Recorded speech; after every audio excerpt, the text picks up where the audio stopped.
kegiatan yang penting hadir dulu. Iya. Mohon izin Bu Tapi Pusingatitor di lah. LMS itu kan dipelajari semua aja. Kalau Ini terakhir kan hari ini jujur aja Bu lah, belum terbuka oleh kami, kebetulan kami kan tuan rumah, otomatis jadi memang tenaga pikiran semua itu dialihkan ke situ semua kemarin itu. Dan ke ini pun mana? ke Temosis ini nih, kegiatan Oh, Temosis. Tumosis. Iya, SMP banyak kegiatan. Ya oleh kami kan tuan rumah, jadi segala sumber daya tenaga tuh dialihkan semua ke suksesnya kegiatan itu. Jadi makanya Iya, suara iya. ini kini Kak Juwir. Kita mulai aja lah. Window share.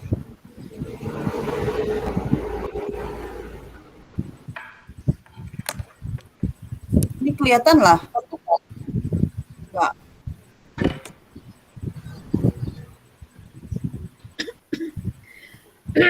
Kelihatan, Kak. Oke.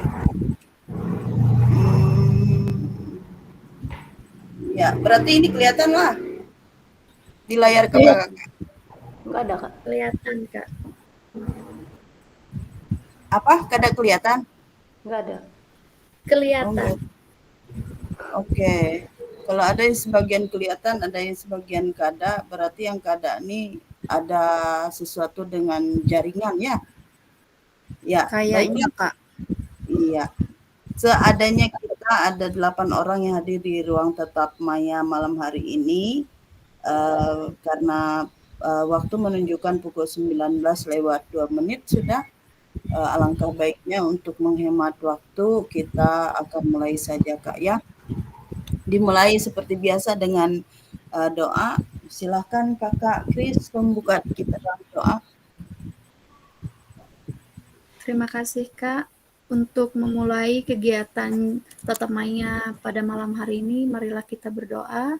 Menurut agama dan kepercayaan kita masing-masing, berdoa dimulai.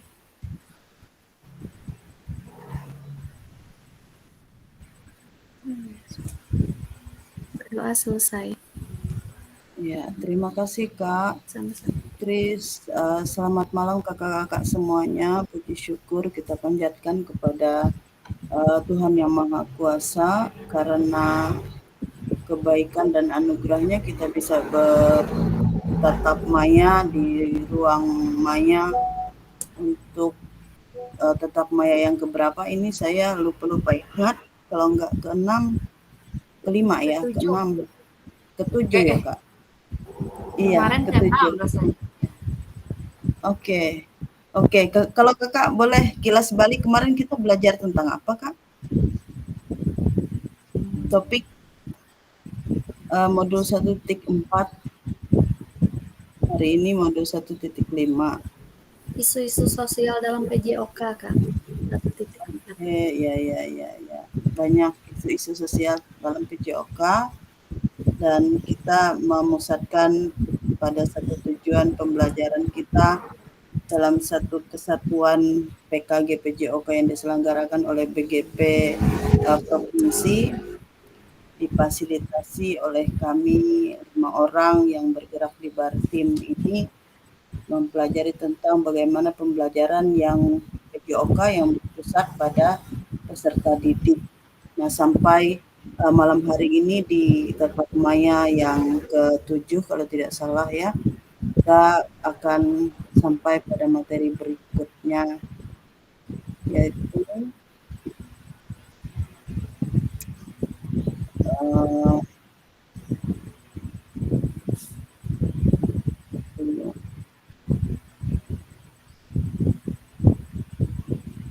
salam dan bahagia untuk kakak-kakak semuanya. Ini kelihatan kah? Kelihatan dah. Oke, tunggu sebentar lah untuk kesini. Ya. Salam dan bahagia. Assalamualaikum warahmatullahi wabarakatuh. Shalom, damai sejahtera, Om Swastiastu, Namo Buddhaya, salam kebajikan, rahayu untuk kita semua di ruang virtual ini. Baiklah, kesepakatan kelas seperti biasa kesepakatan bersama, yaitu yang pertama menyalakan kamera, mematikan mikrofon, hadir seutuhnya dari awal sampai akhir pembelajaran tatap maya, kemudian menghargai waktu bersama, memaksimalkan fitur chat, klik raise hand sebelum bertanya atau hal-hal yang ingin disampaikan. Lalu jika ada gangguan teknis, cuaca, jaringan dan sebagainya, itu adalah hal yang wajar. Tatap maya kita malam hari ini yaitu 2 jam pelajaran, 45 menit kali 2, satu setengah jam kurang lebih. Nanti setengah 9 kita optimalkan waktu agar kita bisa lebih menikmati waktu istirahat kita malam hari ini, ya. Tujuan dari sesi kita kali ini adalah satu, peserta didik dapat memahami 3 karakteristik utama kurikulum Merdeka serta keterkaitannya dengan prinsip pemikiran Ki Hajar Dewantara. Lalu 2, peserta mampu memahami pengembangan kurikulum PJOK. 3, peserta mampu memahami penyusunan program PJOK yang berkualitas dengan backward design. Ini asesmen alur mundur, pembelajaran alur mundur. Jadi pembelajaran dimulai dari penilaian terlebih dahulu, ya. Kita bisa mengidentifikasi perbedaan setiap siswa kita, lalu kemudian baru kita bisa merancang pembelajaran apa yang cocok dan sesuai dengan keadaan siswa tersebut, itu maksudnya, ya. Agenda kita pada sesi ini adalah 1, memahami apa itu backward design. 2, pengembangan kurikulum PJOK. 3, pemikiran Ki Hajar Dewantara dan kurikulum Merdeka, ya. Relevansi antara PKG PJOK yang kita laksanakan selama 3 bulan ini dengan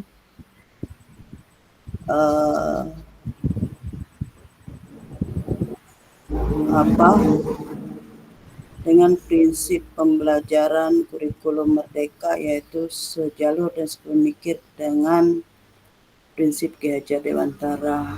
Mohon izin kakak-kakak, ini layar ini kelihatan di layar kakak, ya?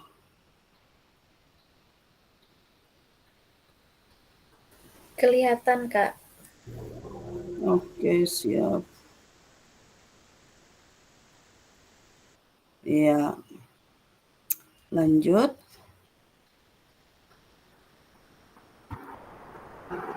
Aktivitas pertama yaitu backward design dalam pengembangan kurikulum PJOK. Menurut Bapak Ibu dari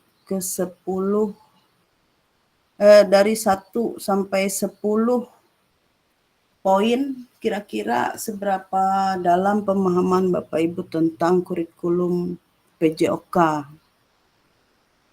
Di mana kalau dulu kita sudah mengajar mata pelajaran pendidikan jasmani sudah dengan durasi waktunya masing-masing, ya. Nah, sekarang sudah masuk di pembelajaran baik itu di LMS maupun tatap maya, belum nanti kita masuk ke tatap muka. Silahkan kakak-kakak merefleksi kembali relevan dengan apa yang ada di layar kita. Menurut kakak-kakak dari 1.1 sampai 10 kira-kira seberapa dalam pemahaman kakak-kakak tentang kurikulum PJOK? Silakan kakak ketik di kolom chat.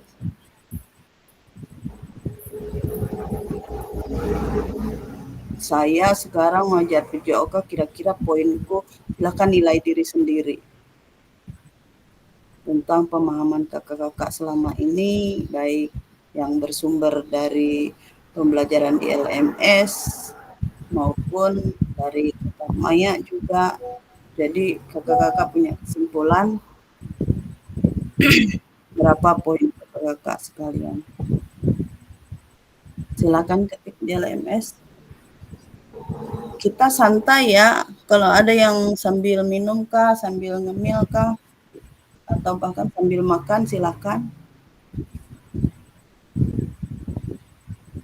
Silakan diketik ya Kak di kolom chatnya.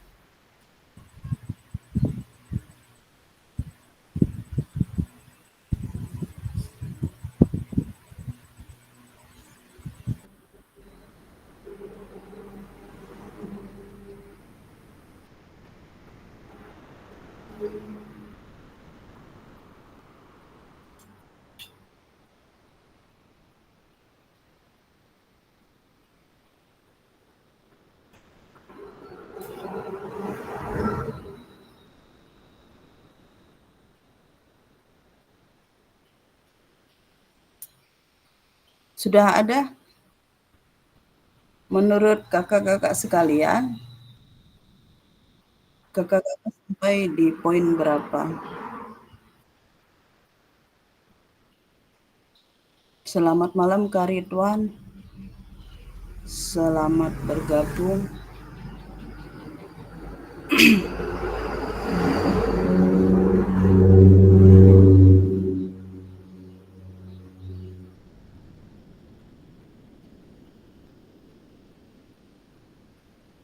Sampai sejauh ini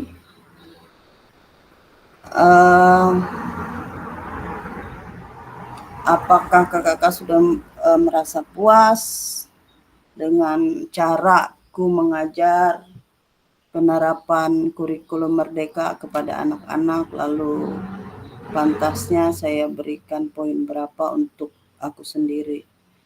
Itu Kak.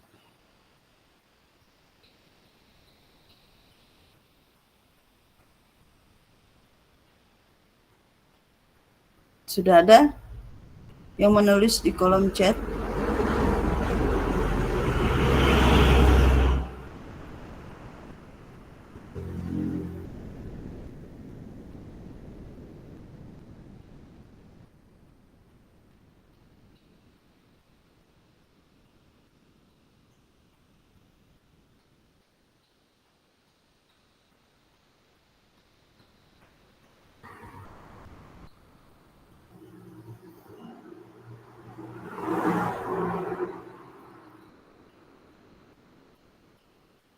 Silakan Kak, ketik di kolom chat. 1, 2, 3 orang.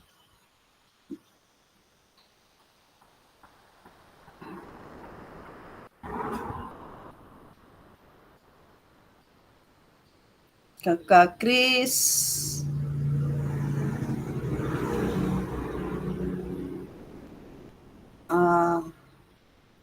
Langsung saja. Baik Kak, saya akan menjawab. Silakan Kak. Skala saya jujur 5. Ya. Karena apa? Sebelum melakukan kegiatan PKG ini, saya tidak banyak yang bisa saya lakukan, seperti melakukan refleksi terus-menerus, bukan tidak pernah, tetapi refleksi terus-menerus dalam pembelajaran itu skalanya 5 lah, karena tidak apa ya kata-katanya, tidak selalu melakukan refleksi itu. Tetapi setelah melakukan PKG PJOK ini, saya menyadari melakukan refleksi itu sangat membantu dalam memperbaiki atau mengevaluasi pembelajaran yang sudah saya lakukan, begitu Kak. Refleksi ke diri sendiri dan refleksi ke siswa, betul ya Kak ya? Iya, betul Kak. Iya, ada dari kakak yang lain? Tapi setelah mengikuti pembelajaran sampai sejauh ini di modul 1.5 nih Kak, jadi poin berapa nih Kak? Open mic Kak? 7 Kak. Oke, siap. Berarti ada peningkatan, ada pembaharuan ya. Kakak-kakak yang lain silakan, 1-2 orang lagi. Ada Kak. Oke, siap. Kak LP silakan.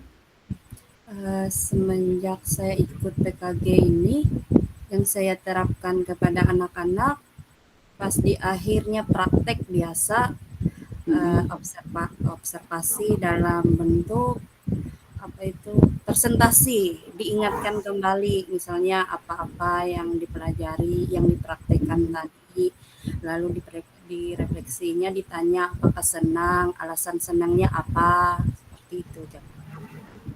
Misalnya katanya senang, ya kenapa bisa senang? Kadang-kadang anak kan menjawab karena seru, katanya, karena mudah dipahami, karena suka dengan pelajaran PJOK.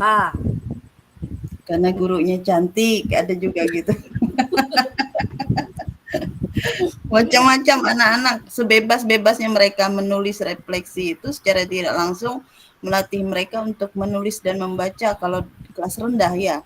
Jadi dia punya ide mengungkapkan apa yang dia rasakan saat sepanjang pembelajaran itu, lalu dia ungkapkan dengan tulisan, lalu setelah itu dia membaca.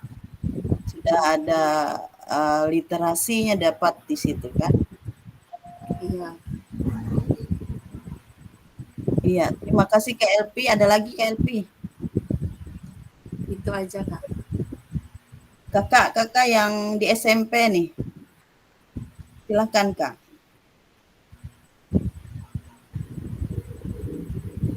Sudah dapat poin berapa?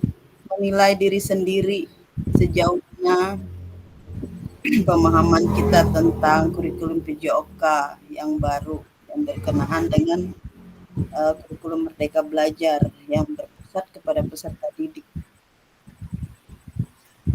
Saya tunggu yang kakak SMP nih. Berapa orang nih yang ngajar SMP di ruang kita nih?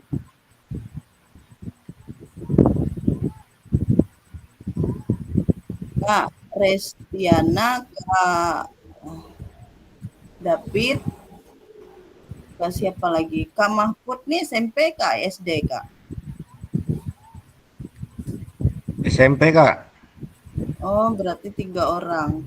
Silakan Kak Mahfud, saya mendengar suaranya. Sejauh mana kakak selama ini setelah mengikuti pembelajaran PJOK sampai sejauh ini, berapa poin yang kakak nilai dengan pembelajaran kakak sendiri?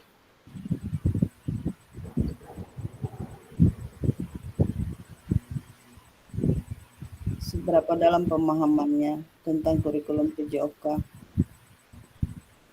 Masih bingung nih Kak. Iya. Bingung. Tiba baru datang juga nih Kak. Habis kegiatan temu OSIS tadi. Oh iya. Ya. Kak Resti sama Kak David, mana suaranya? Kak Davidnya tuan rumah temu OSIS tadi. Seharian full ya Kak ya? 2 hari Kak. Ini sampai malam nih baru pulang juga jam 7 tadi. Kak Davidnya mungkin beres-beres di sana. Oh gitu ya. Mm. Kak Restiana Kak, suaranya silakan. Ya, terima kasih. Sampai serak-serak basah suara. Sudah Maaf ya. sehat ya Kak? Sudah sehat. Syukurlah. Batuk. Musim Kak batuk Kak. Iya. Nih pada batuk semua di sini. Pancaroba. Saya coba menjawab. Ya. Setelah mengikuti PKG ini, PJOK, ternyata ada banyak hal yang saya lakukan dalam pelajaran.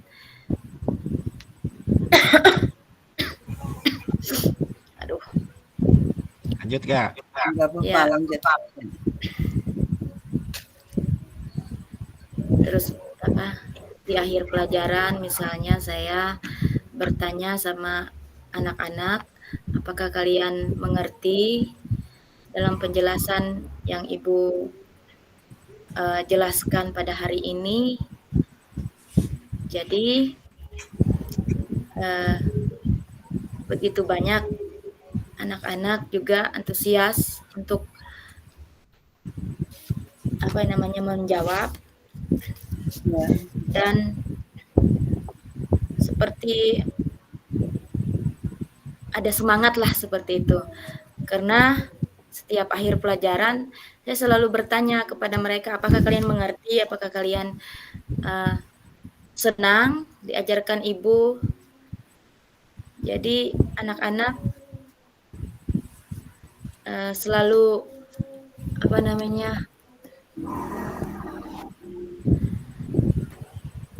bertanya ya, selalu ada pertanyaan, selalu ada bagaimana namanya itu,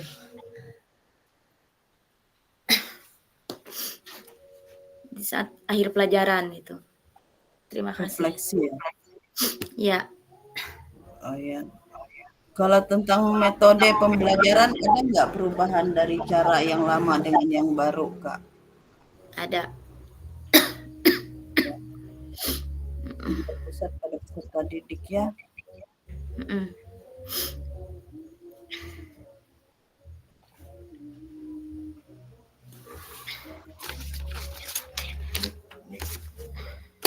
Iya, itu tadi dari Kak. Terima kasih. Artinya dalam pembelajaran yang sudah kita laksanakan sampai sejauh ini, tujuannya adalah adanya kemajuan, peningkatan atau ada perubahan, ya, perubahan dari cara kita membenamkan gerak, menerapkan gerak, lalu kemudian membudayakan gerak kepada anak-anak ini, supaya mereka benar-benar sadar bahwa gerak itu bukan karena diminta atau disuruh, tapi karena memang ya mereka harus bergerak, ya. Menurut capaian pembelajaran PJOK Kurikulum Merdeka 2024, pendidikan jasmani, kesehatan, dan olahraga bertujuan sebagai pembelajaran bagi peserta didik. 1. Mengembangkan, menerapkan, dan mengevaluasi ya keterampilan geraknya mereka, konsep geraknya, kemudian strategi gerak yang akan menjadi disposisi untuk berpartisipasi dalam berbagai aktivitas jasmani dengan penuh kepercayaan diri, kompetensi, dan kreativitasnya. Kemudian yang kedua, membantu memberi dukungan kepada mereka dalam memilih gaya hidup sehat dan aktif secara jasmani.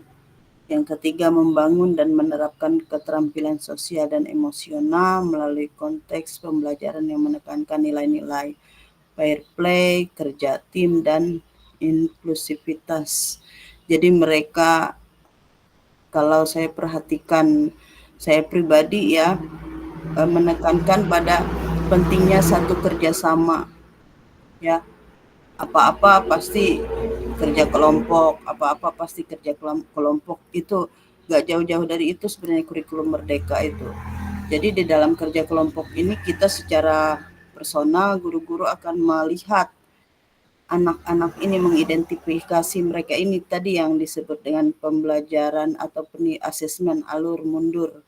Jadi penilaian yang terlebih dahulu kita lakukan kepada mereka, setelah itu kita dapat mengidentifikasi anak-anak ini seperti apa, lalu bagaimana seterusnya kita akan menerapkan dengan metode apa. Seninya kita sebagai guru PJOK itu harus lebih kritis lagi. Bagaimana menerapkan, memperlakukan, membenamkan gerak itu, memancing mereka supaya dengan sendirinya mereka dapat mengkoordinasi gerak mereka secara menjadi suatu budaya gerak. Kemudian menanamkan apresiasi dan mengembangkan sikap positif untuk aktif secara jasmani sepanjang hayat sebagai upaya meningkatkan keseluruhan kualitas hidup. Jadi beranjak dari problem yang ada di era sekarang, generasi kita ini, anak-anak kita atau bahkan anak-anak didik kita itu kebanyakan mereka lebih asik dengan kehidupan mereka sendiri, dengan gadgetnya, dengan kamarnya, ruang lingkup yang sedikit. Mereka tidak terlalu suka berinteraksi dengan orang-orang yang ada di luar. Itulah yang menjadi pencetus utama kenapa kurikulum merdeka ini harus diterapkan dan bagaimana caranya di bidang PJOK ini sistemnya seperti apa. Jadi kita harus punya teknik tersendiri yang lebih efektif dan menarik. Itu. Mari berdiskusi sesuai pertanyaan pada berikut. Silakan tulis di kolom chat atau raise hand untuk menyampaikan pendapat kakak-kakak ya. Terlepas dari kurikulum apapun, apakah selama ini Bapak, Ibu, atau kakak-kakak semua sudah memahami dengan baik tujuan mata pelajaran dan menjadikannya sebagai acuan ya. Dalam konteks kurikulum merdeka, apakah tujuan-tujuan ini bisa dicapai? Yakin kakak bisa dicapai? Bisa dong ya.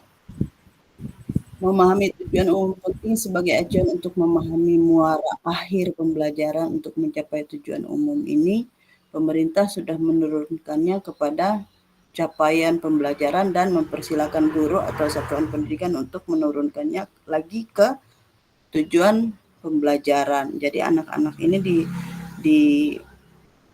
ditanamkan dulu tujuan pembelajaran kita hari ini. Kalau di buku materi pembelajaran itu pasti di bab paling ada judulnya, lalu kemudian di bawahnya ada tujuan, ada capaian, ada tujuan. Jadi itu yang kita tekankan kepada anak-anak. Mereka dapat memahami tujuan umum penting sebagai acuan untuk memahami muara akhir. Ini sudah tadi ya.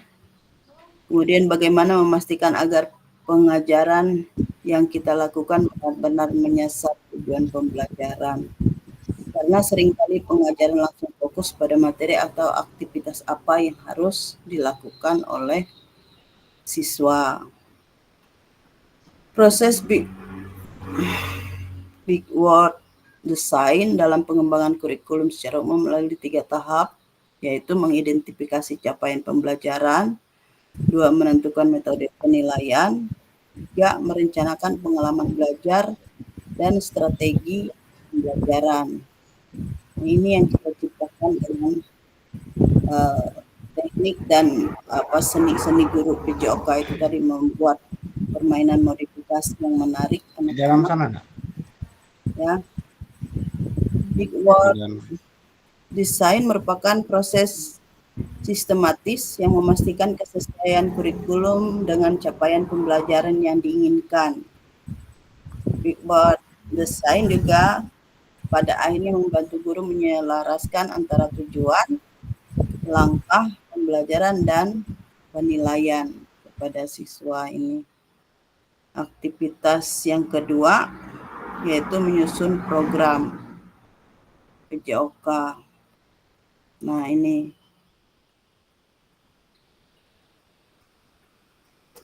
kurikulum berbasis standar, manakah yang benar? Definisi di bawah ini. 1. Kurikulum merupakan seperangkat aktivitas untuk menguasai keterampilan. Lalu apakah buku teks peserta didik dapat dikatakan ada sebuah kurikulum? Ini yang paling bawah nih yang centang benarnya ya. Kurikulum adalah satu standar untuk mengetahui apa yang peserta didik harus pelajari, meliputi keterampilan, pengetahuan, dan sikap. Ya.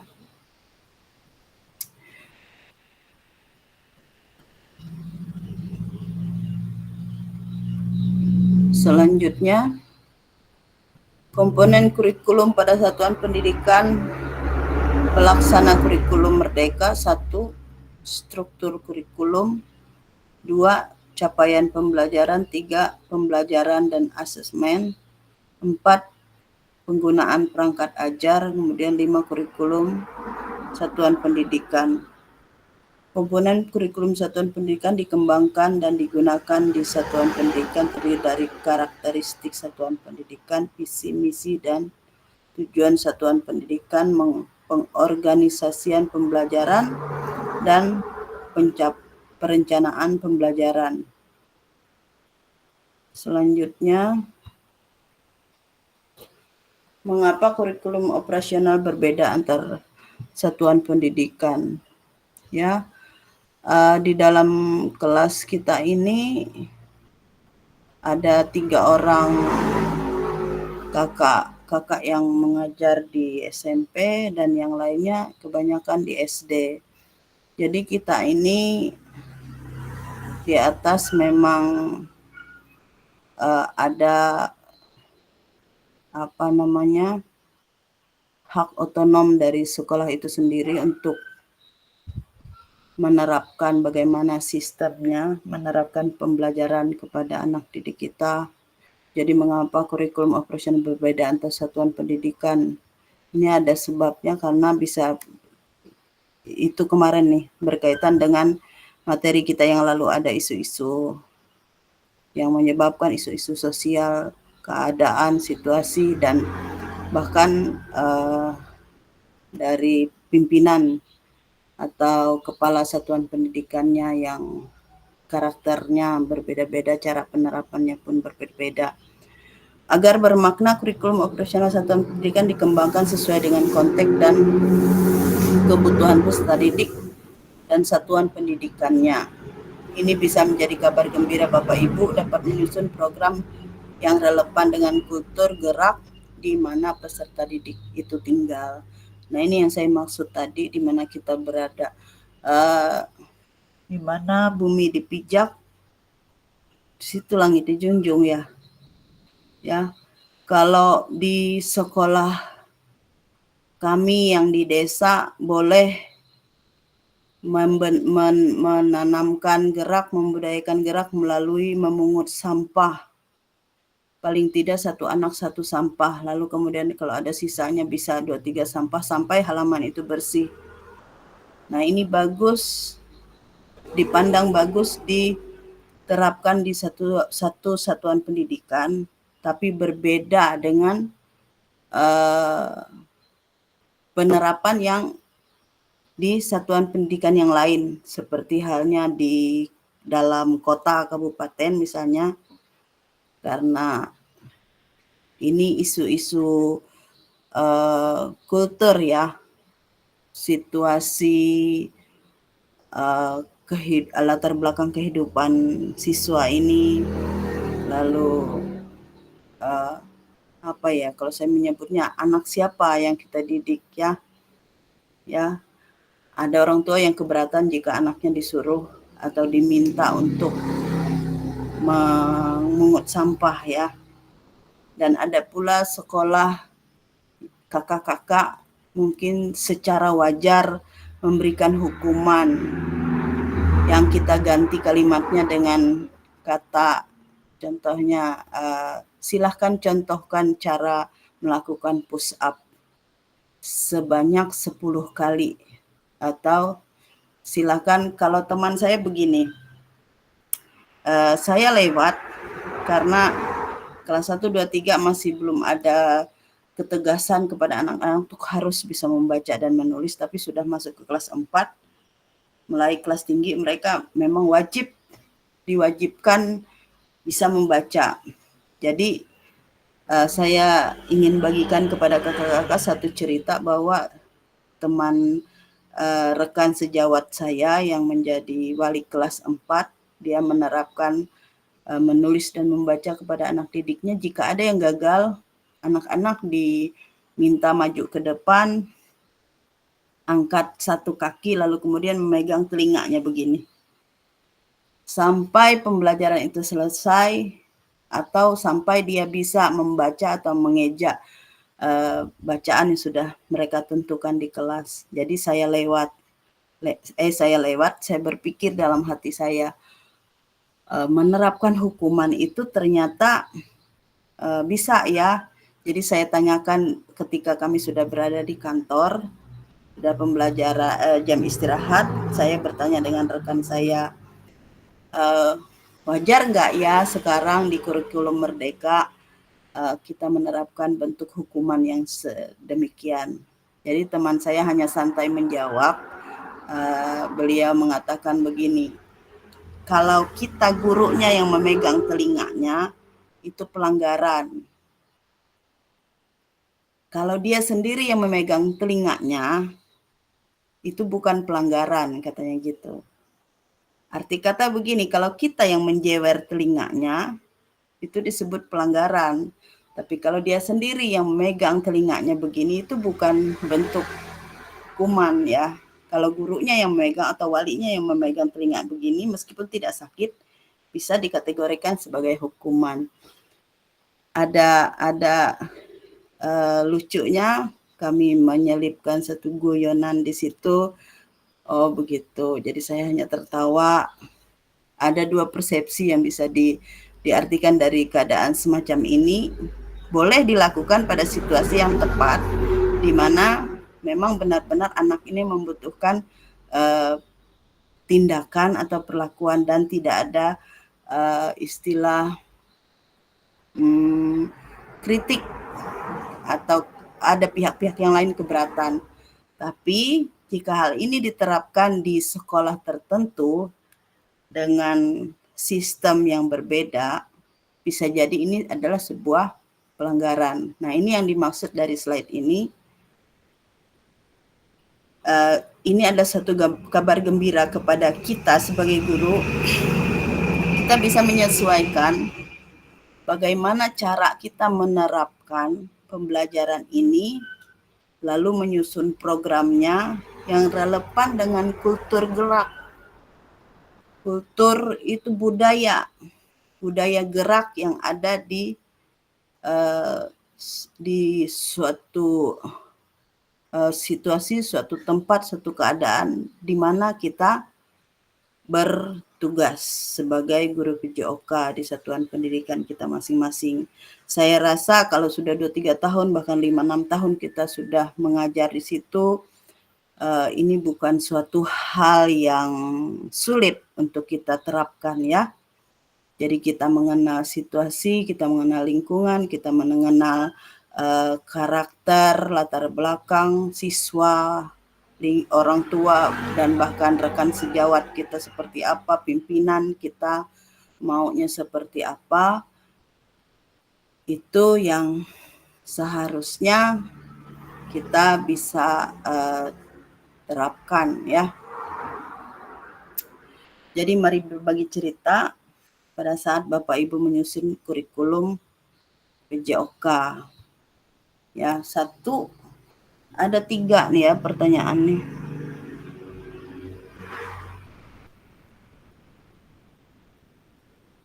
Satu, bagaimana Bapak Ibu selama ini merancang, saya copy ya,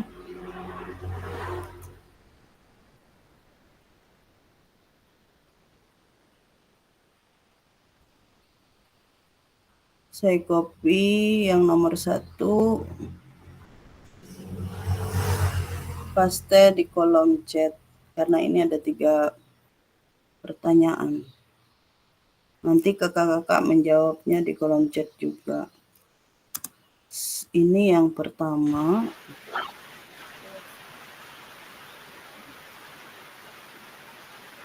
Lalu ini yang kedua. Apa saja yang selama ini Bapak Ibu anggap menjadi suatu yang bernilai untuk dipelajari murid di kelas PJOK.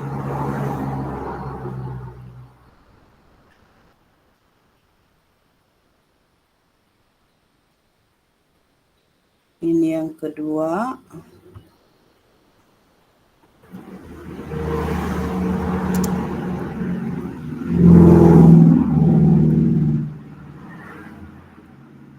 Lalu yang ketiga,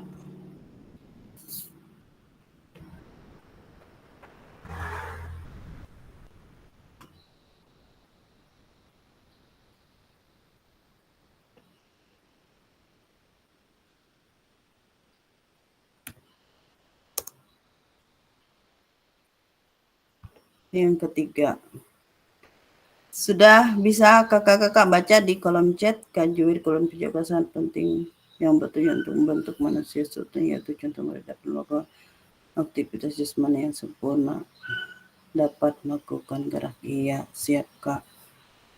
Kakak-kakak di kolom chat ada pertanyaan pemantik yang sudah saya copy paste dari slide. Karena ini slide-nya beda-beda, nanti supaya kakak-kakak tidak bingung 1, 2, 3-nya. Jadi saya copy ke kolom chat. Pertanyaan yang pertama, bagaimana Bapak dan Ibu selama ini merancang program PJOK sebagai bagian dari pengembangan kurikulum mata pelajaran PJOK? Nomor 2, apa saja yang selama ini Bapak Ibu anggap menjadi sesuatu yang bernilai untuk dipelajari murid di kelas PJOK. Yang ketiga, bagaimana Bapak Ibu akan mengintegrasikan itu semua ke dalam proses pengembangan kurikulum mata pelajaran PJOK yang sekarang berlaku. Kakak-kakak silahkan menjawab ini di kolom chat. Pertanyaan 1, 2, dan 3 ini langsung di kolom chat, nanti ditulis namanya, tapi nggak apa-apa, nggak usah ditulis nama, itu pengirimnya sudah jelas ya.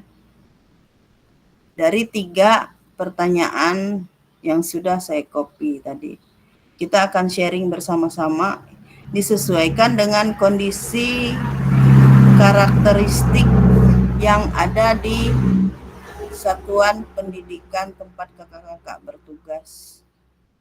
Ya. Silakan Kak menulis dari sekarang.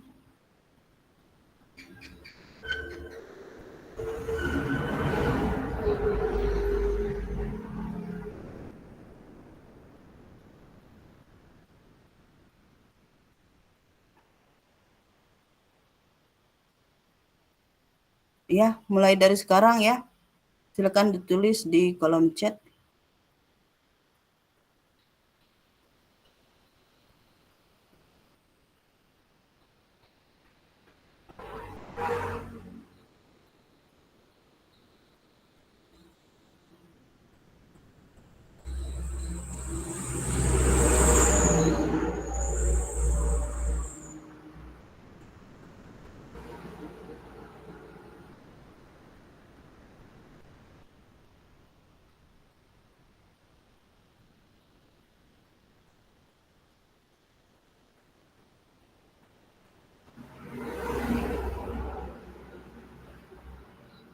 Silakan Kak.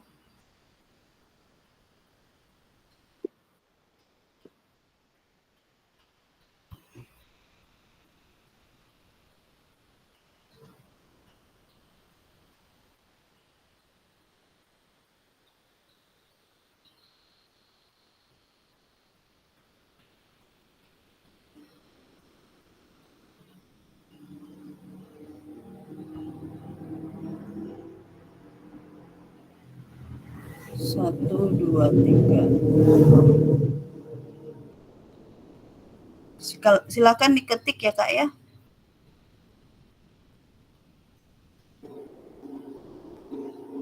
Selamat malam Kak Roni, selamat bergabung.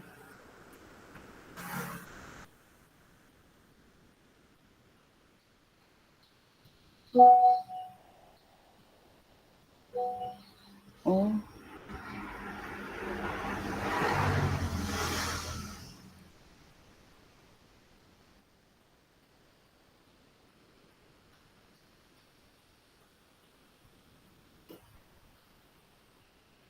Yang terkendala jaringan karena hujan ya. Yang tidak terkendala jaringan silahkan menjawab pertanyaan yang sudah saya copy di kolom chat. Kak Ridwan raise hand, silahkan Kak Ridwan, open mic-nya. Gangguan nih, hujan nih. Petir. Gangguan. Ya, siap Kak. Tapi kolom chatnya kelihatan nggak Kak? Muncul nggak pertanyaan di situ? Nggak kelihatan. Nggak kelihatan. Gangguan jaringan petir di sini. Oh Hujan. iya. Ya, dimaklumi Kak. Mudahan ada kakak-kakak yang lain yang tidak terganggu jaringan. Silakan diketik di kolom chatnya. Kita berbagi.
Baru 3 orang yang menulis. Kakak-kakak yang lain silakan Kak.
Kak.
Sudah, Kak.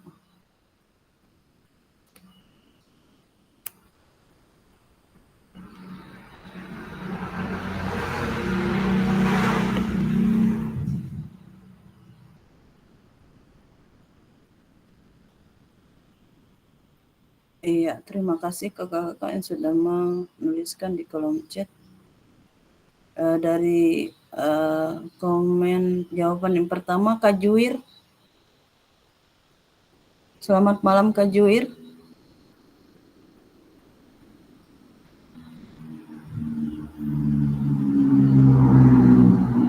Kak Juir mendengarkan?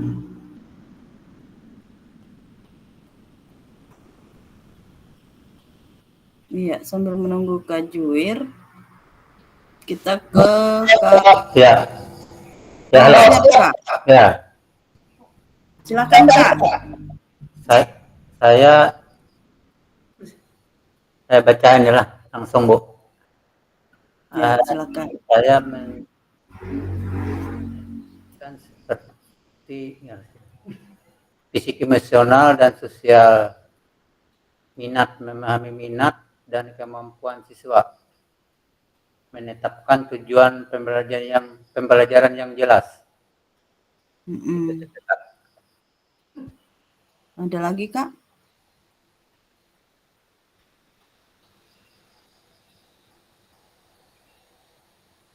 Yang pertama tadi kakak tuliskan, kurikulum PJOK sangat penting, bertujuan untuk membentuk manusia seutuhnya. Contoh, murid dapat melakukan aktivitas jasmani yang sempurna, dapat melakukan gerak. Ya, ada pertanyaan atau tanggapan dari yang lain tentang apa yang sudah disampaikan oleh Kak Juir? Aspek fisik.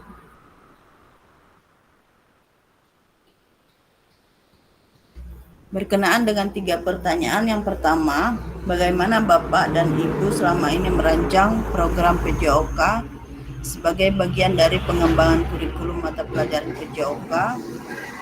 Lalu yang kedua, apa saja yang selama ini kakak-kakak atau Bapak Ibu anggap menjadi suatu yang bernilai untuk dipelajari murid di kelas PJOK? Ketiga, bagaimana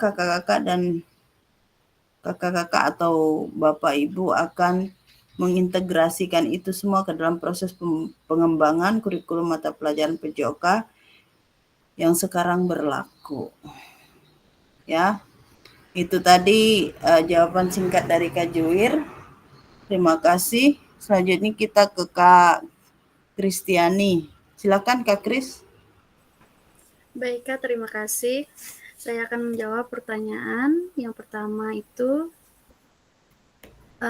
pertama-tama tahun ajaran baru, kita itu harus memetakan minat dan kemampuan peserta didik masing-masing.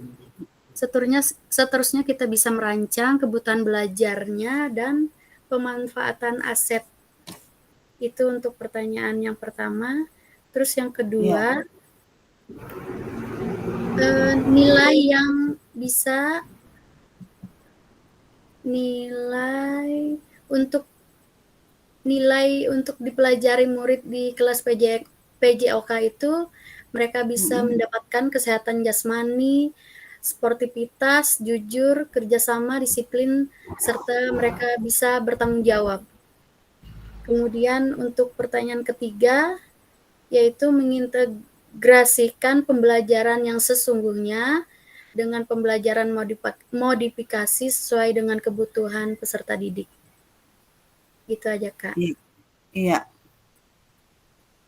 Terima kasih Kak Kris. Sama-sama. Ada pertanyaan dari yang lain mengenai paparan yang disampaikan oleh Kak Kris?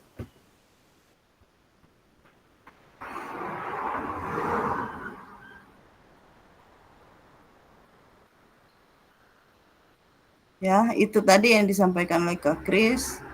Kita ke Kak Melita. Silakan Kak.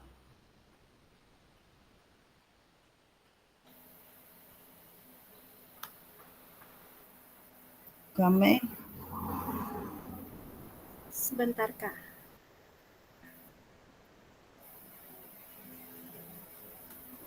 Yang untuk soal nomor 1, yang pertama itu menetapkan tujuan pembelajaran yang jelas.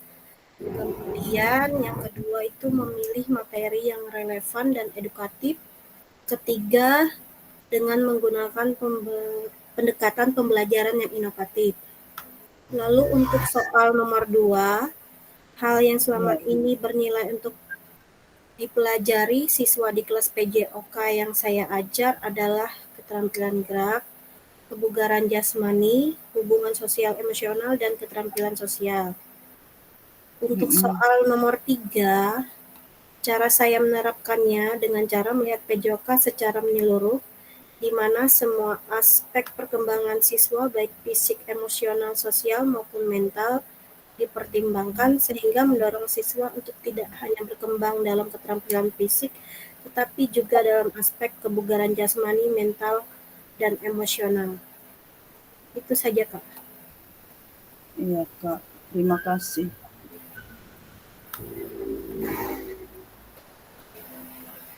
Selanjutnya KLP. Atau ada tanggapan mengenai apa yang disampaikan oleh Kamelita tadi?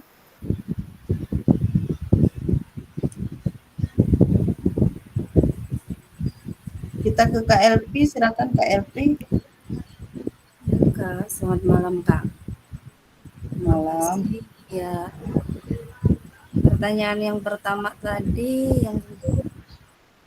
yang pertama memahami minat dulu Kak dan kemampuan siswa. Contoh, misalnya kita mau di praktek ini, kalau teori kan mungkin tujuan pembelajaran pencapaian kan ada di buku. Kalau kita praktek kan, terutama di tempat saya itu fasilitas kurang. Jadi saya akan memikirkan dulu, misalnya mereka mau lompat atau loncat melewati rintangan. Nah, sementara alat fasilitas saya itu kan tidak ada. Nah, mau tidak mau saya merancangkan dulu apakah mereka ini pakai kardus atau bak sampah, ya. Nah, jadi seperti itu Kak. Kalau untuk nomor 1, nah jawabannya. Nomor 2. Kalau nomor 2 itu mana ya tadi? Agak di bawah tadi.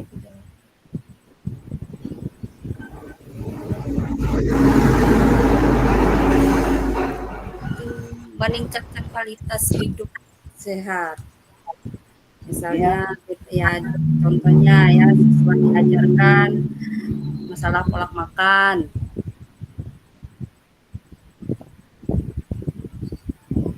Tuh. Menghindari pewarna, pemanis, pengawet.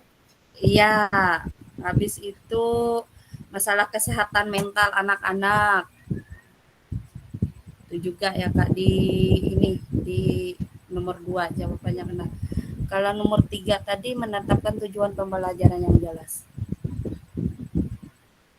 Iya, menetapkan tujuan pembelajaran. Meningkatkan kualitas hidup sehat. Ada sekolah yang memang benar-benar disiplinnya dan koordinasi dalam satu satuan pendidikan itu sangat bagus. Ada sekolah yang melarang penjual-penjual jajanan dari luar itu masuk ke sekolahnya. Jadi menerapkan hidup, contoh ya, menerapkan hidup sehat, menghindari pewarna, pemanis, dan pengawet. Ya, bahkan sekarang kita bisa kerjasama dengan wali kelasnya supaya anak-anak ini membawa bekal dari rumah. Itu salah satunya juga. Ya, itu contoh-contoh konkretnya ya. Banyak sekali yang bisa kita lakukan dan kita terapkan. Lalu kita ke Kak Petiana. Silakan Kak Peti.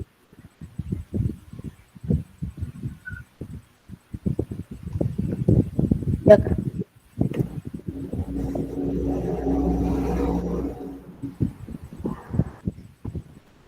Kak Peti, bagaimana Bapak Pertanyaan nomor 1, bagaimana Bapak Ibu selama ini merancang program PJOK sebagai bagian dari pengembangan kurikulum mata pelajaran PJOK? Di sini Kak, saya merancang program PJOK dengan pendekatan emosional dan melakukan analisis kebutuhan untuk memahami minat dan kemampuan siswa serta sesuai dengan sarana dan prasarana yang ada. Iya. Nomor 1. Untuk nomor Yang kedua, 2, apa saja yang selama ini Bapak dan Ibu anggap menjadi sesuatu yang bernilai untuk dipelajari murid di kelas PJOK? Di sini siswa diajarkan tentang kebersihan diri. Contohnya, setiap hari Jumat diadakan gosok gigi bersama, pemeriksaan kuku, telinga, itu Kak. Yang nomor 3-nya belum selesai.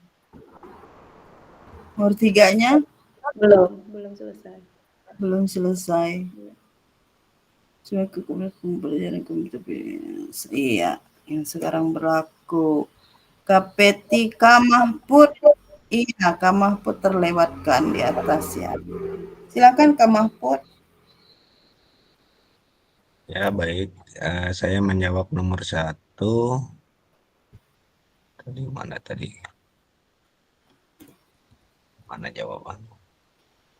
Bagaimana Bapak dan Ibu selama ini merancang program PJOK sebagai bagian dari pengembangan kurikulum mata pelajaran PJOK? Nah, di sini saya berupaya menyiapkan keterampilan gerak dasar. Contohnya gerak dasar itu gerak lokomotor, gerak non-lokomotor, dan gerak aktif. Nah, gerak lokomotor itu kita berupaya mengajarkan siswa untuk berpindah tempat, berjalan, berlari. Terus gerak non-lokomotor itu seperti kita melaksanakan kegiatan rutinitas senam setiap 1 minggu sekali. Kita setiap mengajar melakukan senam juga untuk anak-anak. Terus gerak manipulatif itu geraknya itu seperti lempar tangkap bola itu. Terus tujuannya untuk kesehatan juga, dan kita mendidik siswa untuk sportivitas dalam melakukan kegiatan seperti olahraga. Kalau salah kita ya harus jujur lah dalam setiap kegiatan. Mungkin itu aja yang bisa kita sampaikan. Mungkin ada tanggapan dari kakak-kakak yang lain, monggo silakan. Yang nomor 3-nya sudah ya Kak? Belum Kak. Oke, siap. Ada tanggapan dari kakak yang lain, silakan.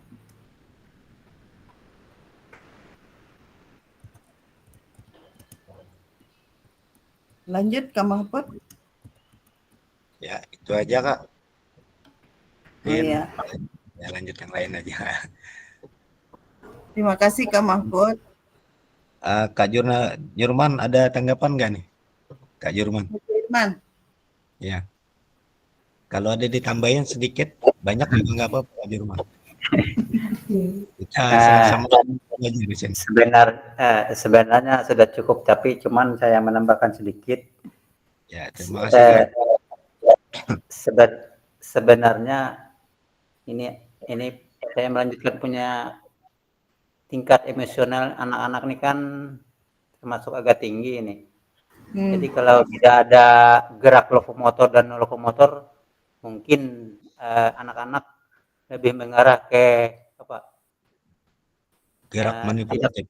Tidak sesuai lah, anggap sering melakukan aktivitas yang tidak mengganggu teman. Nah, kalau memang ada gerak lokomotor, misalnya main bola, lempar bola, bilang Bapak tadi memang baik untuk anak-anak.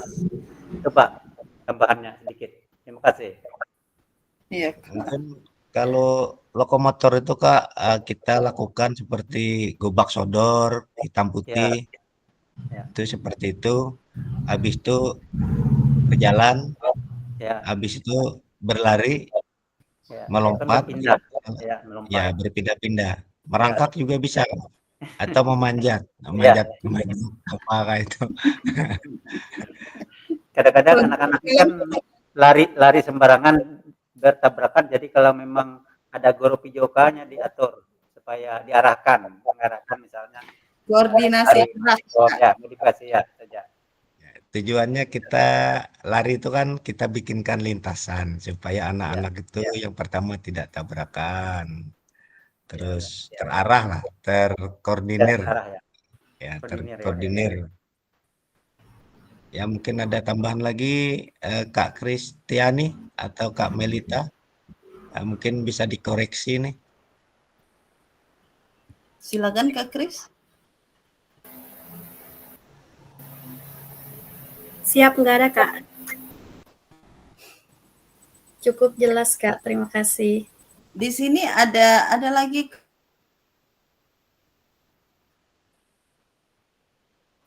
Terima kasih Kak Kris. Kak Roni Karyawan, mana suaranya? Kak Roni, mana Kak Roni nih? Ada acara katanya. Tapi sudah hadir nih.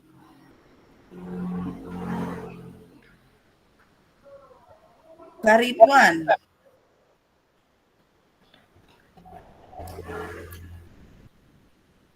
Terima kasih kakak-kakak itu tadi paparan dari kakak-kakak sekaliannya tentang penerapan gerak, aktivitas gerak,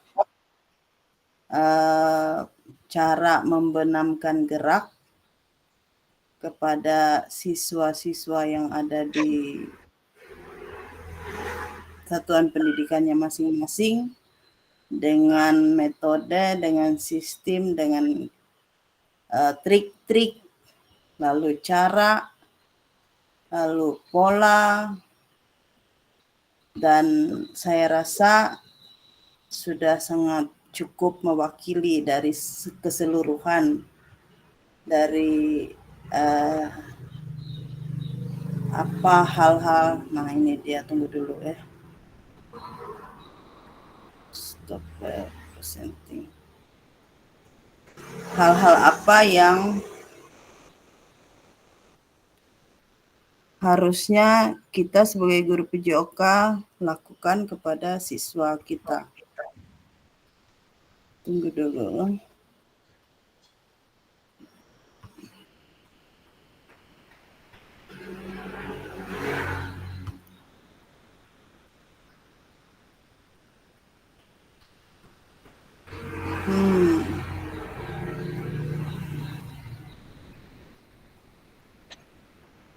Ini kelihatan kah? 6 faktor yang mempengaruhi pengembangan program PJOK. Enggak kelihatan. Enggak kelihatan. Siap. Kelihatan.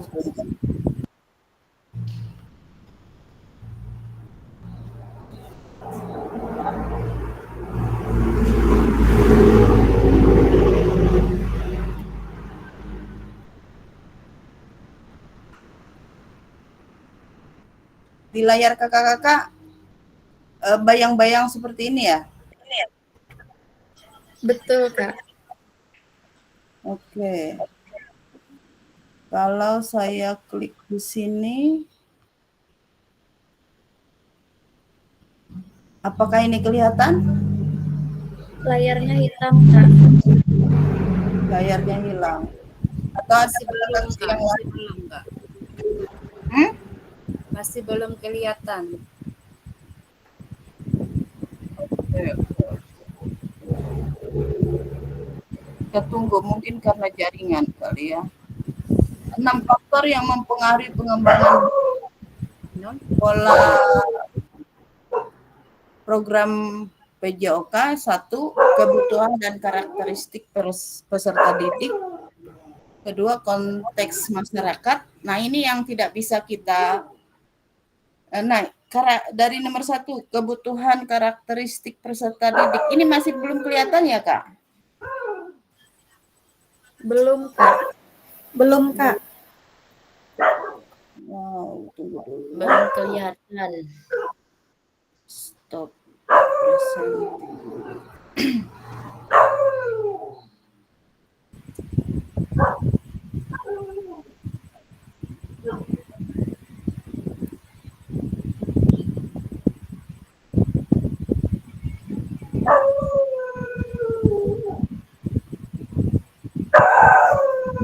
Iwa. Iya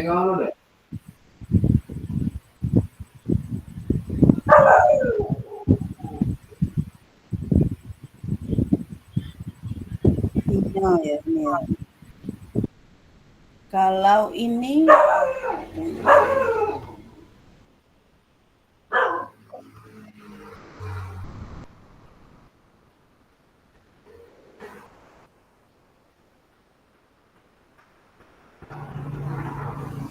kita menunggu jaringan nih rupanya.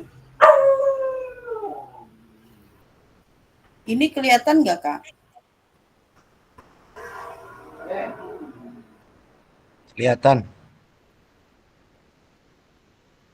Wow, masih belum ya.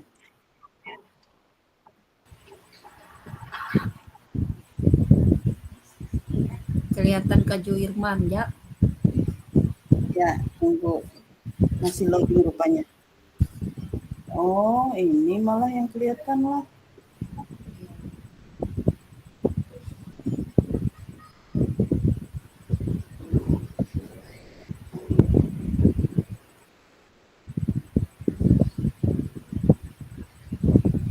Apakah yang ini kelihatan?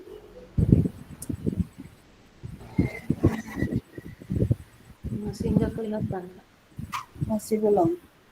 Di layar kakak-kakak seperti apa, Kak? Masih belum kelihatan. Oh, sinyalnya nih. Iya. Saya bacakan aja ya, Kak ya. 6 faktor yang mempengaruhi pengembangan program PJOK. 1, kebutuhan dan karakteristik peserta didik. Ini ada di urutan paling atas ya. Itu yang harus bisa kita identifikasi sejak awal. Lalu kemudian yang kedua, konteks masyarakatnya. Itu yang saya bilang di awal tadi, bagaimana kita memperlakukan atau menerapkan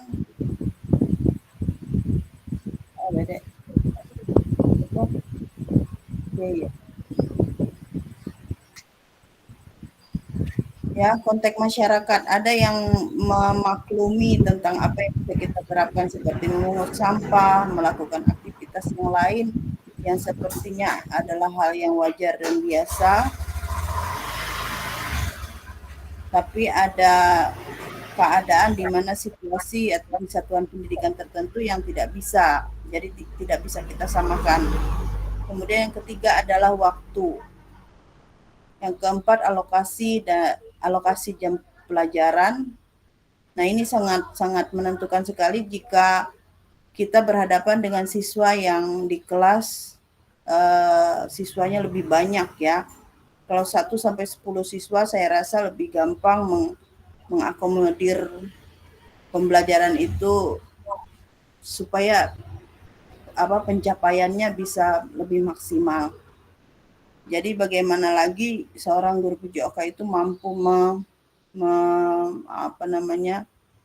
memanage waktu ini sebisa mungkin agar capaian pembelajaran itu benar-benar sampai di siswa, sampai pada tujuan yang kita harapkan. Kemudian yang kelima, cakupan dan tahapan. Ya, ada tahapan-tahapan yang harus kita sadari bahwa siswa ini harus kita biasakan dari sesuatu yang belum biasa menjadi biasa. Nah, contohnya penerapan ini, pembelajaran yang berpusat pada peserta didik.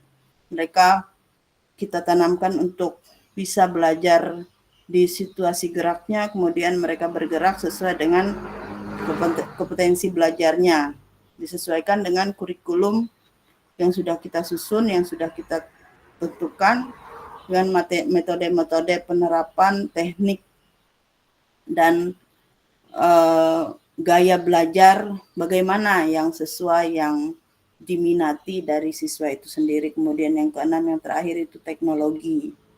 Jika kakak-kakak berada di sekolah, di satuan pendidikan yang dengan teknologi yang memadai, jaringan yang bagus, kemudian kelengkapan sarana prasarana yang cukup, nah ini sangat mendukung sekali teknologi. Ada sekarang banyak sekali pelajaran yang bisa diakses melalui internet. Mereka belajar di layar proyektor, kemudian layar disentuh, lalu kemudian ada permainan-permainan yang bisa mereka ini. Guru PJOK bisa lakukan apapun itu sekiranya bisa menarik minat dari peserta didik itu sendiri untuk belajar lebih aktif lagi. Kita sedikit terganggu dengan layar presentingnya ya. Tunggu sebentar, saya buat.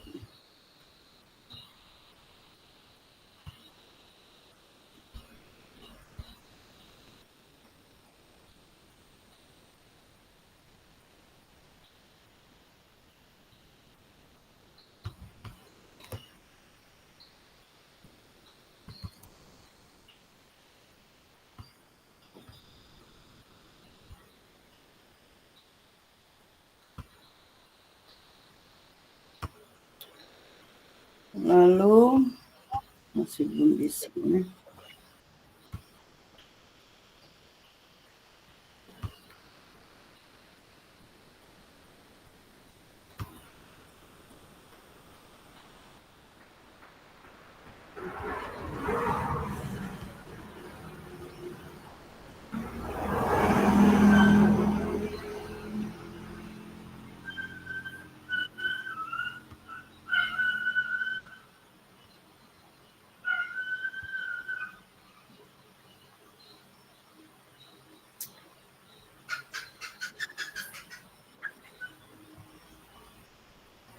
Aktivitas yang ketiga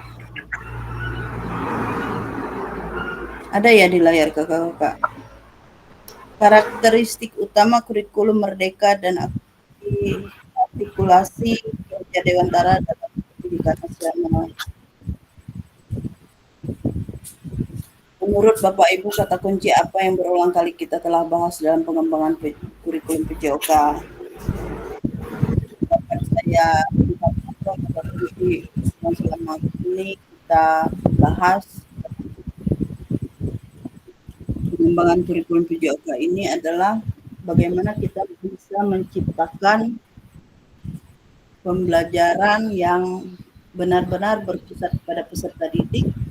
Tidak lagi guru harus menggunakan metode ceramah seperti dahulu. Jadi anak-anak ini bisa mengkoordinasi geraknya, bisa mengkoordinasi budaya geraknya, kemudian mereka bisa belajar dari situasi geraknya. Ya, kita bahas merupakan karakteristik kurikulum Merdeka, yakni 1. Fokus fokus pada materi esensial, yaitu muatan yang paling diperlukan untuk mengembangkan kompetensi dan karakter peserta didik. 2. Pengembangan kompetensi dan karakter, pengembangan kompetensi sosial, emosional, moral peserta didik seperti yang sudah kakak paparkan di masing-masing presentasi tadi. Kemudian yang ketiga yaitu fleksibilitas pembelajaran, ya, tidak ada yang mengikat pada kurikulum, pada metode, cara, seni, bagaimana kita menerapkan agar anak-anak ini benar-benar menikmati gerak di dalam pembelajaran PJOK itu sendiri. Kurikulum dapat disesuaikan dan pengembangan kompetensi peserta didik, ya, para satuan pendidikan dan konteks lingkungan sosial budaya setempat. Kita tidak bisa memaksa, ya, tidak ada anak-anak ini merasa dipaksa, ya. Saya kemarin boleh izinkan saya membagikan pengalaman saya kepada kakak-kakak. Saya mulai menerapkan ini sudah sekitar 3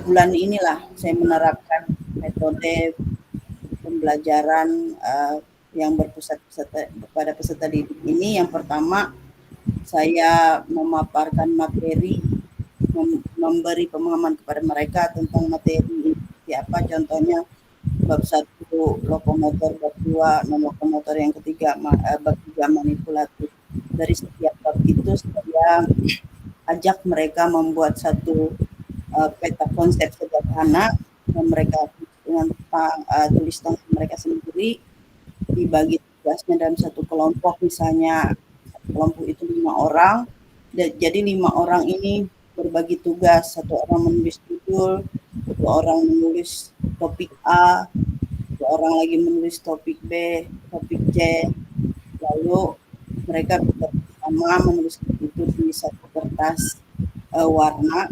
Kemudian setelah selesai mereka mengurutkannya sesuai dengan materi yang ada di buku. Lalu tulisan mereka itu sendiri, mereka harus bertanggung jawab untuk membacanya. Nah, terjadi satu kejadian di kelas rendah, kelas 3 sudah, tapi anak ini memang benar-benar belum bisa membaca. Pada akhirnya efek samping dari aturan yang kami buat bersama itu, anak ini jadi tidak tertarik lagi dengan pembelajaran PJOK karena kesannya saya atau teman-teman yang lain memaksa dia harus membaca. Meskipun terbata-bata dengan mengeja, dia bisa sebenarnya mengeja, tapi memang mungkin dia tidak suka. Lalu di minggu berikutnya ketika pembelajaran PJOK dia tidak mau masuk sekolah lagi. Nah, ini problem ya kakak-kakak. Jadi contohnya bagaimana kita mengatasi hal seperti itu, kita tidak bisa memaksa dia. Lalu kemudian saya konsultasi ke wali kelasnya, ada masalah dengan si anak ini, bagaimana caranya, jangan dikasih tahu ya, kita pindah PJOK-nya yang kemarin hari Kamis, sekarang kita pindah ke hari Jumat. Jadi saya sepakat dengan wali kelasnya, akhirnya saya masuk di hari Jumat. Masuk lagi, kebetulan jadwal setelah membuat peta konsep, kami baru praktek. Jadi mereka mudah, apa yang sudah mereka tulis secara tidak langsung mereka bisa hafal, lalu mereka memaparkan gerakan-gerakan apa yang sudah mereka tulis di peta konsep itu tadi sesuai dengan materi. Nah, pada jadwal di hari Jumat kemarin ketemulah saya dengan anak ini. Saya hanya bertanya kepada dia, mau nggak belajar, mau, lalu kemudian mau nggak menulis, mau, bilangnya. Ya, saya tidak lagi meminta dia untuk membaca, tetapi saya minta kelompoknya untuk mencocokkan gambar dengan keterangan materi. Misalnya gerakan melempar bola mendatar, lalu ada keterangannya melempar bola mendatar, lalu ada gambarnya, silakan dicocokkan. Mau tidak mau mereka harus membaca. Jadi dia suruhlah temannya untuk membaca, dia yang memasang lem, paling tidak ada aktivitas di situ. Jadi dia tidak merasa terintimidasi dengan situasi pembelajaran yang dia tidak suka, tapi kita lakukan pendekatan perlahan-lahan. Karena apa? Apa yang kita lakukan berulang-ulang kepada anak didik kita, ada di antara mereka yang bisa menyerap itu secara langsung banyak, ada yang bisa hanya sedikit demi sedikit, paling tidak ada satu kemajuan, artinya pencapaiannya meskipun perlahan bisa tercapai.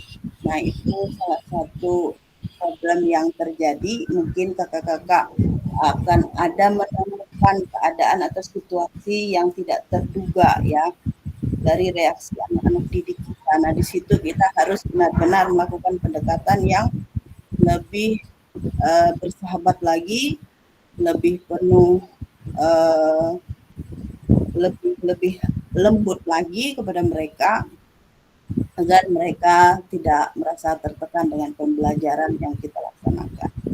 Nah, dari metode seperti itu kita selang-seling dengan permainan yang lain yang lebih ini, kita satu materi itu bisa mereka kuasai ya. Mari kita diskusikan pemikiran Ki Hajar Dewantara secara lebih jauh, mengkaitkannya dengan karakteristik kurikulum merdeka. Ini kelihatan nggak di layar kakak-kakak? Nggak kelihatan, Kak. Oh, kelihatan ya? Nggak kelihatan, Kak. Oke deh. Kita ada sisa waktu 5 menit ya. Jadi kita maklumi saja keadaan karena mungkin ini jaringan ya. Saya tetap lanjut. Nah, Ki Hajar menggarisbawahi bahwa pendidikan adalah menuntut segala kodrat yang ada pada anak-anak agar mereka dapat mencapai keselamatan dan kebahagiaan yang setinggi-tingginya, baik sebagai manusia maupun sebagai anggota masyarakat. Ya, ada istilah yang pernah saya dengar tentang pendidikan. Ini satu kumpulan orang tua yang anak-anaknya dalam keadaan satu sekolah di kebutuhan khusus, jadi mereka punya prinsip seperti ini. Apapun anak ini, anak saya, hasilnya pasti sempurna. Nah, kesempurnaan ini, standar kesempurnaan itu, yang sempurna itu seperti apa? Itu tidak bisa kita satukan kepada semua anak, ya. Tidak semua anak yang berhasil dalam PJOK itu begini, tidak semua anak yang memperoleh, jika dia sudah memperoleh prestasi dalam hal perlombaan dalam suatu atlet, misalkan tidak harus anak-anak ini menjadi atlet lalu kemudian disebut berhasil, tidak. Jadi apapun mereka pasti sempurna. Nah, itulah yang dimaksud oleh Ki Hajar Dewantara ini. Tugas kita sebagai guru menuntun segala kodrat yang ada pada anak-anak agar mereka dapat mencapai keselamatan dan kebahagiaan yang setinggi-tingginya, baik sebagai manusia maupun sebagai anggota masyarakat. Ya. Jadi apapun mereka, anak didik kita pasti sempurna. Ya, kita wajib memfasilitasi gerak kepada anak-anak, tidak memaksa, tidak mengharuskan lalu kemudian anak berada di situasi yang saya sebut tertekan. Tidak demikian, tapi sebisanya kita membuat mereka itu lebih enjoy, lebih santai, lebih bisa diterima. Disitulah gunanya refleksi dengan diri kita sendiri dan refleksi dengan anak-anak. Kita bisa menanyakan di akhir pembelajaran, apa yang kamu rasakan selama pembelajaran? Ada anak-anak yang menjawab, saya kecewa karena teman saya mengejek karena hiasan di peta konsep yang kami buat tidak secantik yang mereka buat. Nah, ini karena kecantikan mereka berbeda-beda. Ya, lalu kemudian tingkat sosial emosionalnya pun berbeda. Lalu kemudian ada karena mungkin saya kurang terlalu mengawasi, jadi ada waktu tertentu anak yang lain kemudian melakukan semacam pembulian kepada kepada temannya, kepada lawan kelompoknya, lalu mengatakan hal-hal yang sekiranya menyinggung dia. Nah, itu ungkapan seperti itu harus kita ketahui agar di pembelajaran berikutnya kita bisa mengidentifikasi lalu kita mengevaluasi cara kita menghadapi mereka, cara mereka saling berinteraksi juga kita bisa tuntun dan awasi. Oleh sebab itu pendidik itu hanya dapat menuntun. Nah, itu yang menjadi tugas utama kita sebagai guru, tugas mulia kita sebagai guru PJOK, menuntun tubuh atau hidupnya, kekuatan kodrat yang ada pada anak-anak mereka ini akan menjadi apapun nanti, kita berharap mereka tetap sempurna untuk melanjutkan hidupnya. Yang pasti sampai mereka tetap bisa mengkoordinasi geraknya, memahami gerak, bahwa mereka dapat terus istilahnya melakukan aktivitas gerak ini menjadi pola hidup, menjadi budaya hidup sampai di akhir hayatnya, agar dapat memperbaiki lakunya, bukan dasarnya ya. Kita tidak bisa membuat nasib ya, kita tidak bisa merubah nasib anak didik kita, disebut seperti itu ya. Saya menggunakan kata lebih sederhananya, tapi kita hanya menuntun ya,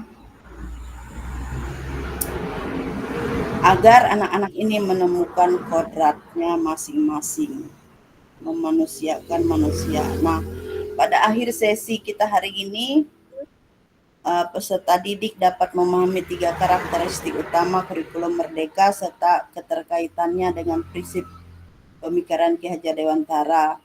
2 peserta mampu memahami pengembangan kurikulum PJOK. Peserta mampu memahami menyusun program PJOK yang berkaitan dengan Big Words Design, ya, penilaian alur mundur, kita lakukan asesmen dulu, baru setelah itu kita bisa merancang pembelajaran di sesi, baik itu dalam kurun waktu misalnya jeda 1 bulan ini atau 1 semester atau 1 tahun ini, kita harus memperoleh satu bayangan rancangan yang relevan dengan kurikulum sudah diatur oleh pemerintah. Di akhir pertemuan kita, gampang nggak ya jadi guru PJOK? Gampang apa susah, Kak? Kak Juwir, gampang apa susah sih PJOK? Memang ada gampang, ada susahnya. Karena begini, ini sebenarnya kalau menurut saya guru PJOK ini sebenarnya mengenalkan untuk anak-anak sekolah dasar, misalnya melakukan gerak dasar, misalnya maraton ini gerakan, kalau memang lari ini, kalau memang permainan sepak bola ini, mungkin kalau memang untuk atlet, jadi istilahnya orang memang khusus, orang pelatihnya memang khusus, bukan guru olahraga menurut saya. Kalau ini sebagai guru olahraga ini untuk mengenal saja sebenarnya, dasar, sebagai dasar bahan untuk mereka melanjutkan jenjang lebih tinggi. Iya, iya. Itu saja menurut saya. Misalnya gerak, ya, misalnya senam, oh ini gerakan senam, misalnya tanpa musik, menggunakan musik seperti apa. Kalau memang tidak ada musik, misalnya ayunkan tangan, gerakan kaki, sebatas itu saja. Kalau memang misalnya permainan kasti, berarti menggunakan bola kecil. Kalau memang sepak bola, menggunakan bola besar. Itu saja menurut saya. Kalau memang masuk ke atletik, khusus pelatihnya memang lebih ilmunya lebih tinggi dari guru penjas. Itu saja bisa saya sampaikan. Ya, ya. Kalau saya mengatakan guru PJOK harus serba bisa ya. Ya memang, Karena kalau memang kalau Bapak. ke PJOK itu harus menjadi atlet tidak juga. Tidak. Kalau diharuskan menjadi atlet enggak. Tapi mereka benar-benar memahami gerak ya. Ya, memahami Kita gerak. bisa memperkenalkan gerak. Ya, Mereka dapat membudayakan gerak ya. Tidak ada yang kemudian berlindung di bawah pohon, yang tidak berani dengan bola, yang tidak berani dengan tantangan. Ya, banyak sekali persepsi isu-isu dalam PJOK itu yang harus kita luruskan bersama. Jadi kita buat kesimpulan. Saya minta kakak siapa nih yang buat kesimpulan pertemuan kita malam hari ini? Kakak Mei nih, ayo. Mailita. Iya. Jangan saya, Kak. Yang panjang aja, Kak. Jangan singkat, padat dan jelas. Nggak connect. Kamelita, ya Kamelita. Ya, buat Kamelita. kesimpulan pembelajaran kita malam hari ini supaya kita cepat istirahat nih, sudah sampai nih waktunya 1,5 jam kita. Saya rangkum dulu ya Kak ya. Siap, terima kasih. Singkat, padat dan jelas. Singkat, padat dan jelas menurut catatan saya nih ya. Siap. Dari materi hari ini kita sudah mengetahui apa itu kurikulum, kemudian apa itu fungsi kurikulum, dan dasar-dasar pendidikan yang digaungkan oleh Ki Hajar Dewantara. Lalu komponen apa saja yang di kurikulum, kemudian bagaimana apa tadi ya, backward design-nya. Nah, lalu kayaknya itu ya di catatan saya ini. Iya. Ada yang kakak-kakak lain menambahkan boleh? Cukup ada yang jelas menambahkan? Cukup jelas dan padat. Cukup aja, Kak. Ya Kak. Tidak lama lagi minggu depan ada 3 kali pertemuan. Nih 3 hari berturut-turut, rasanya hari apa itu? Kalau enggak hari Kamis, Jumat, Sabtu gitu ya. Itu saya rasa saya sudah ada di Palangkaraya untuk membicarakan rencana tatap muka kita ini seperti apa. Belum ada bayangannya. Jadi nantikan saja informasinya minggu depan. Lalu kemudian kelas kita semakin solid. Terima kasih kakak-kakak semuanya. Di tatap muka nanti ada materi-materi yang lebih saya bilang sulit. Nanti ada SEM, sistem pembelajaran untuk lomba-lomba itu nah. Jadi kita nanti kelas yang 5 kelas di Bartim ini kita akan dibuat seperti berkompetisi. Jadi kita harus siapkan, kita sudah satu punya kostum. Lalu yang kedua nanti kita siapkan yel-yel. Jadi kita buat kelas kita lebih heboh, lebih kompak, dan lebih menonjol dari kelas-kelas yang lain. Jadi kita jangan mau kalah nih ya. Jadi siapkanlah ancang-ancang dari sekarang kita mau buat apa begitu. Banyak yang akan kita kembangkan nanti di tatap muka ya. Selama 7 hari ya, dari pembukaan sampai penutupnya. Kiranya kita tetap sehat-sehat selalu, keluarga kita tetap sehat-sehat selalu. Itu saja, dipersiapkan mulai sekarang. Silakan sebelum kita tutup, silakan kakak dokumentasinya. Senja Kota ini siapa ya? Ayo Kak Jurman. Dokumentasinya. Bu Restiana itu Kak. Oh iya. Ibu Resti. Rasanya bukan Ibu Restiana. Oh, Kak, jadi masalah bajunya pas dibawa kita tanggal 27 kah atau gimana? Ini kan bajunya ada di rumahku ini. Kalau tahu tempatku silakan ya datang ke rumah ngambil. Iya, ya. Iya, gimana menurut kakak-kakak pas pertemuan pembukaan itu aja lah? Atau kita pakai baju itu pas pembukaan? Aku bolehlah ngambil kalau ada waktu. Oh Kalau ada siap, waktu. Ya. datang aja ke rumah. Takutnya aja bajunya kegedean dia. Mana itu Kak? Tempat dipermak. Apa kita pakai pas pembukaan? Ya, pakai Boleh, pembukaan boleh. aja. Terserah. Karena Bagusnya bagaimana? Ya pas aja pembukaan aja pas kita pakai nanti. pembukaan bagus. Kak. Oh ya, berarti Yang kita kedua aja bawa. langsung di pembukaan ya, pakai Ya, baju itu. itu Nanti- Kak Roni tadi mencari ada punya dia yang belum datang tuh punya David dengan Ibu Unco ya kemarin yang terakhir. Nah 2 itu aja paling hari Selasa sudah datang. Oke, siap-siap. Kak itu. Yang punya PIC kita, admin kelas kita juga sudah aman, sudah tinggal nunggu aja. Sudah dikirim tadi. Ada lagi bisa kita lanjutkan di WA group ya. Masalah distribusi baju nanti dibicarakan di WA group. Oh iya. Iya. Grup ya. Silakan dokumentasi Kak, siapa yang bisa screenshot untuk kegiatan kita malam hari ini. Silakan Kak. Kamelita. Ayo Kamelita. Bergaya dulu. Enggak ada gayanya sudah Kamelita. Silakan. Udah kah? Sudah lintuk nih 2 hari kegiatan. Sehat-sehat selalu Kak ya. Pagi kah? Ya yang lain Kak? Kayak gini Kak. Jangan nih. Lagi pilkada. Terima kasih. Ini aja. Gini Kak. Dua. Gini Kak. Gitu. Kedua.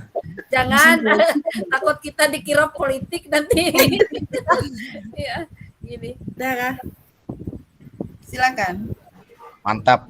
Ini. Oke. Ya, sudah ya Kak ya? Udah. Oke. Lanjut di grup kalau ada hal-hal yang ingin disampaikan. Ya. Makasih Kak. Malam. Mohon izin Kak, mau keluar dulu. Sehat semuanya. Mohon Sampai izin. Selamat malam semuanya. jumpa. Selamat malam. Ya, mohon izin keluar dari ruang. Selamat malam. Malam.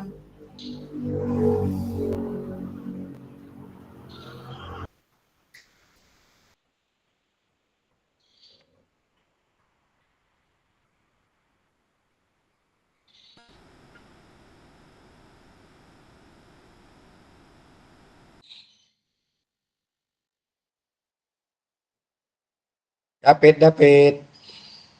Muncul David. Muncul David. Mana nih David? Ayo muncul David.